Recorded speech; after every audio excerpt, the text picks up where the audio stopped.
আমি মারা গেলে মসজিদের মাইকে আমার মৃত্যুর কথা ঘোষণা করবে না, যত তাড়াতাড়ি সম্ভব আমাকে কবর দেওয়ার চেষ্টা করবে।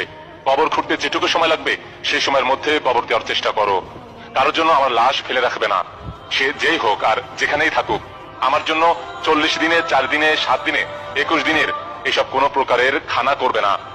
আমার যদি কোনো প্রকারের ঋণ থেকে থাকে সেগুলো সঙ্গে সঙ্গে মেটাবার চেষ্টা করো। আর যখনই তুমি দোয়া করবে সেই দোয়াতে আমাকে শামিল করো। আর মাঝে মাঝে আমার জন্য সাদকা করো, দান করো। আমার কবর দেওয়া সম্পূর্ণ হয়ে যাওয়ার সাথে সাথে সেইখানে দাঁড়িয়ে থেকে আমার জন্য মহান আল্লাহর কাছে ক্ষমা চাও, কারণ সেই সময় আমার পরীক্ষা হচ্ছে। মহান আল্লাহর কাছে দোয়া করো যেন সেই পরীক্ষায় আমি পাশ করি। আমি মারা গেলে মসজিদের মাইকে আমার মৃত্যুর কথা ঘোষণা করবে না, যত তাড়াতাড়ি সম্ভব আমাকে কবর দেওয়ার চেষ্টা করবে। কবর খুঁড়তে যেটুকু সময় লাগবে সেই সময়ের মধ্যে কবর দেওয়ার চেষ্টা করো। কারোর জন্য আমার লাশ ফেলে রাখবে না, সে যেই হোক আর যেখানেই থাকুক। আমার জন্য